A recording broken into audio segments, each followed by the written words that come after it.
Hey friends, welcome to my channel. It's Hazel and this is my channel, The Israelite Woman's Homestead.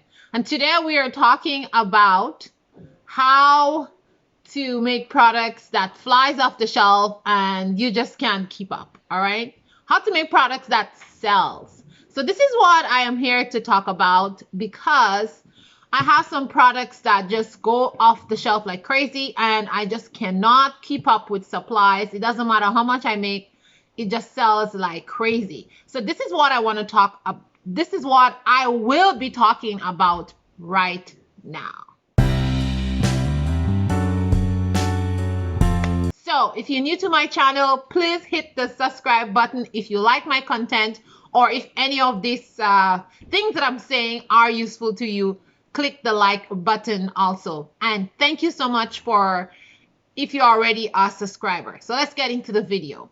So all the products that we make here are raw as possible and in its natural state as possible. And all the botanicals and all the flowers and stuff that goes into our products, the additives, are made right here. We grow them on our farm. So our products are the real stuff. I think that's important for you guys to know that. So anyways, the product that I'm talking about today, one of my best sellers is my hair oil. All right, and here is it. So this is what my hair oil look like in all its glory. So this product, like, it sells like hotcakes. So I just make like 12 and look, I only have 2 left. So I have to get on the bandwagon and make some more. Now this hair oil is made in small batches because it has to be macerated or infused with a lot of oils that have many different properties. So this oil has to be infused with herbs and different medicinal plants that has a lot of properties that is awesome for the hair. So as you can see in front of me, I have all my infused oil. Well, not all of them, some of them. And so I have the finished product right here. And this is what I am going to pour. This is about 12 bottles. So I just made this. And this is what I'm going to pour very soon.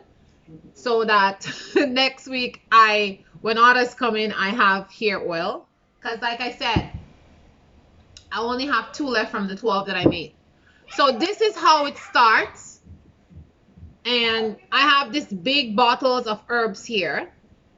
And this is what I like to infuse my herbs in. So this is one jar here. I have another one right here, infusing. And then I have this big bucket that I also infuse the rest of the herbs in. And let me move these things out of the way. So the oil itself starts from an infusion, always. As I was saying, the hair oil starts with an infusion. And usually we do an infusion of about 20 different herbs, plants, flowers, botanicals. We do about 20 of them and they're all infused.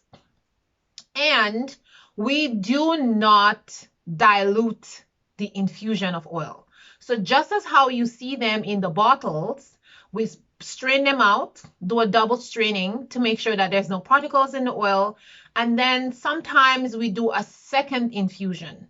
So that is to make the oil a little bit more potent or if we want to have a specific smell. Like for example, I use a lot of rose petals in the oil.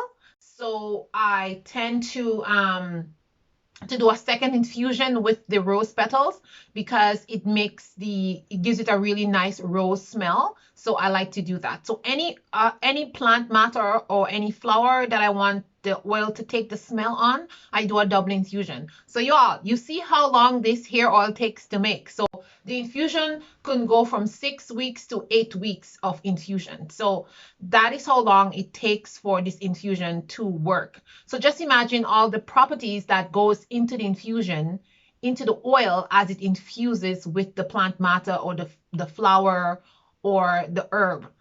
So just imagine that. So this oil is a very, very potent oil. So we do not, as I say, we do not use other oils to make it less potent, right? We do not dilute it.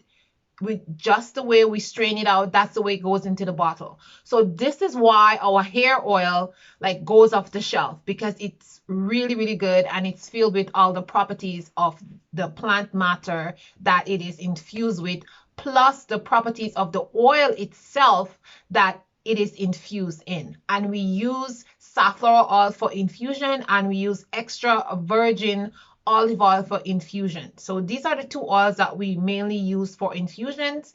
And if we actually want to add any more properties to our oil, we add a little bit of almond oil. So these are the three oils that we tend to use because we think the properties are really, really good for your hair, and it works well for the scalp. So going back to how you make the products and you formulate the products. So when you formulate the product have to have a actual function. My oil has 4 properties: shine, health to the hair, increase the hair growth, and which means that the hair is going to be healthy and the hair follicles are going to become healthier, and it's going to increase hair growth. So you're going to have more hairs on your head, so which is going to have thicker hair.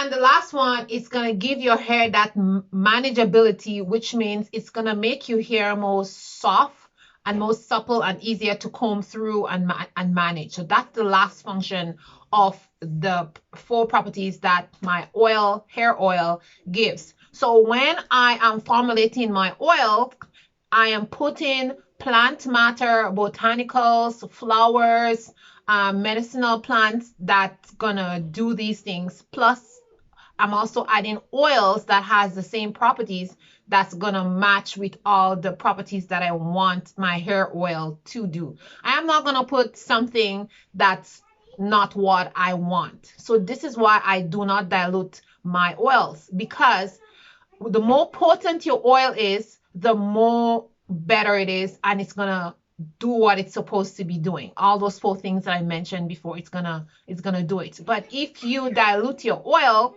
then this is not what's gonna happen. So yes, let's break it down to exactly how you should make your formulations and keep it as potent as you can. But let me just tell you how I basically do my formulations.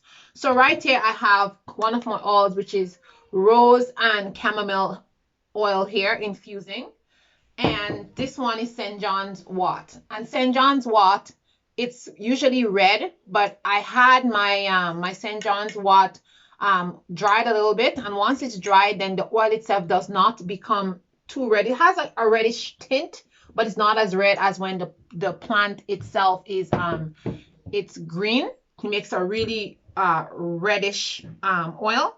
But I am doing the St. John's wort for the antibacterial properties that it has, and the stimulation effect for the hair. That's what I'm using it for in the hair, because I also want that property in my hair oil. And then I'm using the chamomile for its soothing properties on the scalp, and I'm using the rose for scent, and I'm also using it for also for stimulation of the hair and for increase of hair for hair growth, because of the lots of vitamin C that the rose have in it. So this is what I'm using for. So as you can see, my formulations, I'm using oils and infusions for exactly what I want my oil to be. Okay, so for example, if I'm making a formulation and I want shine, I want body, and I want hair growth, and I'm going to use argan oil, rosemary, and rose.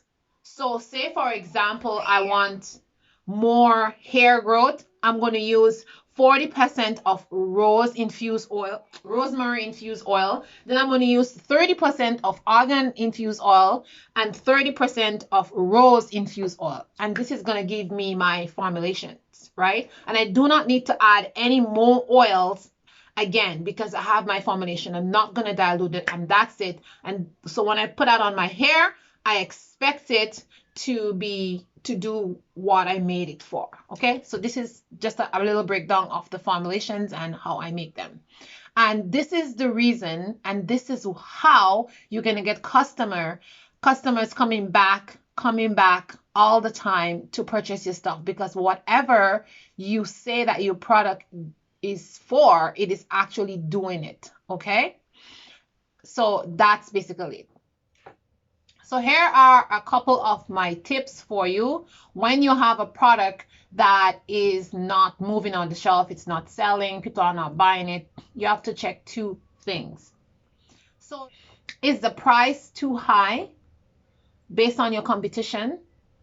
So sometimes your price is just way too high based on your competition, that people products, like you have a product that everybody's making is the same product and yours is like $25 and everybody else it's like $12. So based on your competition, if you're making the same product, the price is too high.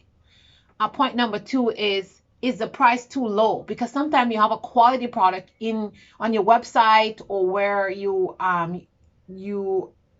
advertising your product, you're saying your product have XYZ, this, that, it has all these ingredients in it, these ingredients that are super good for hair and stuff like that. It's a quality product, but then your product is so low, it's like $5 a bottle. Like, people are gonna say, oh, this product is not really, what it is, because $5 a bottle, that's really cheap, you know what I mean? So your product needs to be at a higher price, maybe $25, $30. People are like, okay, that's a real good product. It's $30, you have all that stuff in it. People tend to buy a product at a higher price, because it has all this fantastic ingredient, because they know these ingredients cost money. So you would not be selling a product that has all these expensive things in it for $5. You will sell it for $30. So this is another way to know, like, to check to see if your product is priced too low. Another thing is the product doing what you made it to do? Because if you formulated the product to have shine, and the product is not giving people's hair shine, they're gonna get annoyed and say, well, the product didn't do what it advertised to do, so they're not gonna come back and buy it. So that's why it's very important, when you're formulating your product, you need to actually test this product on people before you buy them. So my hair oil has been tested for years and years and years on people. So we definitely know that this hair oil works. So I'm confident to put this hair oil out there to give to people and tell them, if you use this hair oil, your hair is going to be thick, your hair is going to be shiny, it's going to be manageable, it's going to make your hair healthy, you're going to have a healthy head of hair. Okay? Don't be just formulating stuff and you don't know the real properties of the oils and the herbs and things that you're going to be using in your product, because whatever you claim and advertise that your product is doing, it's not going to do it, and then your product is not going to fly off the shelf like mine. So these are a few tips that I have for you guys. So just remember that your product will sell once it's a quality product. If your product is not a quality product, people are not going to buy it. Your product will sell if it is doing what it is advertised to do. So that's very, very important when you are making your products. Anything you're making, make sure whatever you say it's for, that actually it is for. So as I tell you in my videos, and as I show you here with my oils and everything like that, like, these things actually come from my farm. It's not a hoax, it's not a gimmick. It actually comes from my farm. And you can see them in plain sight here that they're actually infused. Like, I show you my oil in the beginning in the bottle, and I also show you that these oils are infused. So you can actually see the infused oils here. So it's not a gimmick. So that's what it is. And yeah, so that's really, really important. Whatever you say it's in your product need to be in your product, and that product need to work for your customers. And once your customers are happy, then your business is going to be happy and you're going to grow like crazy.